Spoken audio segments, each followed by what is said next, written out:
Howdy guys, Bookie Laura here. Today I am bringing you yet another book review. I mean seriously, they must have been coming out my ears lately. But anyway, I'm nearly done and then I'm nearly caught up and then I'll read another book and I'll be behind again. But for at least 10 minutes I'm going to be caught up. Today I am reviewing Reasons to Stay Alive by Matt Haig, which I originally intended to read as part of the Gribathon but just didn't because, you know, life and all that. But I have since read. So I'll set a minute and a half. I'll summarise the plot and I'll tell you how I felt about it. This is a really weird book because it's very not genre bound. It's kind of like non-fiction, it's kind of like a memoir, it's kind of like a self-help book, it's kind of like just a thing. I don't know how to describe it. But it basically is Matt Haig. If you don't know, he is an author, he's written previous books, but he has suffered with mental health problems himself, some serious bouts of depression and anxiety and contemplated suicide. So I think that what it appears to me is we've got a man who is very good at writing, that suffered with these things and just wanted to open people's eyes to it.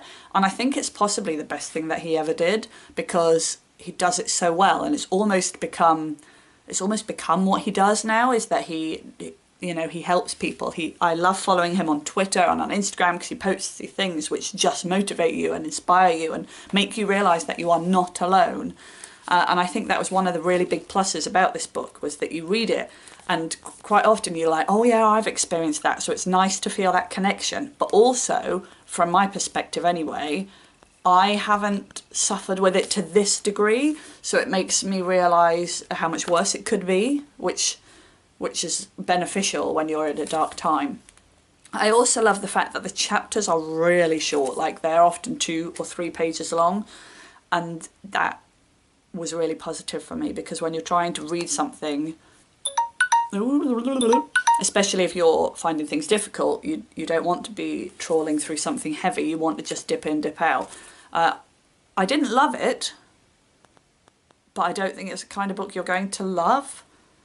Like, it's quite matter of fact, and it didn't change my life or anything, but I think it's going to be really important. I do think that I will reread it and dip in and dip out, and perhaps, when some of the lists that he makes about how depression feels to him, or things that make him happy and things that he lives for, could be really positive things to do yourself if you're struggling, to just think about. And I think that that's what I will do with it. I will keep it, I will reread sections, but I will also use it to inspire and motivate me tackling my demons, I suppose, and thinking about how I can move forward with those.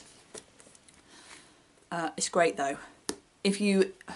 Everyone is impacted by mental health in one way or another, so everyone should read this because it's really real. It's like mental health sucks and this is how bad it can be, but you can survive. Anyway, I feel like I should leave it on that moment. If you've read it, let me know, blah blah blah blah blah. Today I'm bringing you what could be called a mini review of Turtles All the Way Down by John Green, or it could be called my Gribathon wrap-up, because that's it. I can't even remember whether I finished it in the week or not. I want to say that I did actually, but I wasn't having a good week.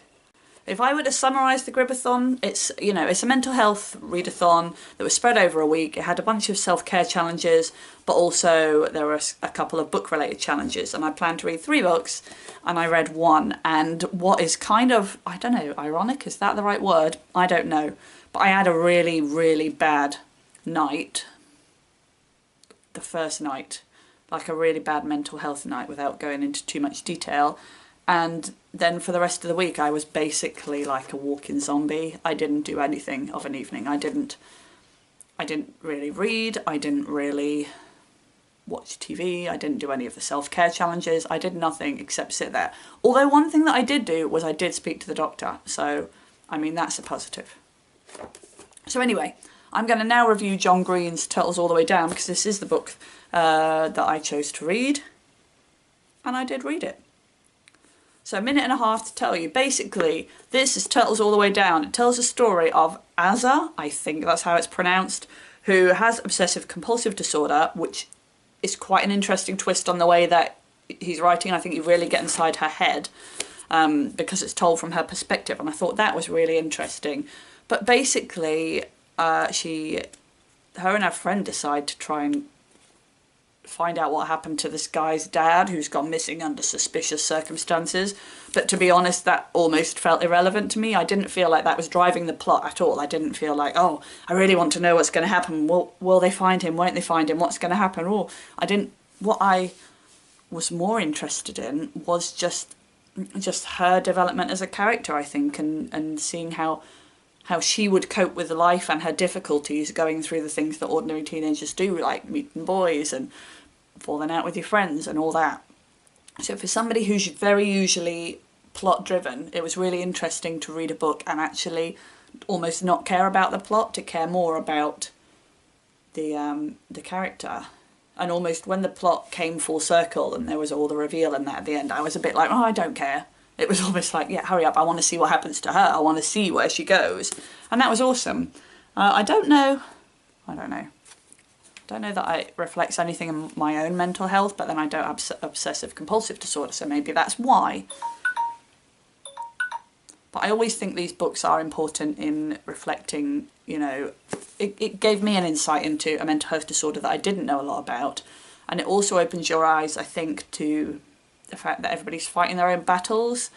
And yeah, that's really important, especially as a teenager, when you don't, because you're just the centre of your own world.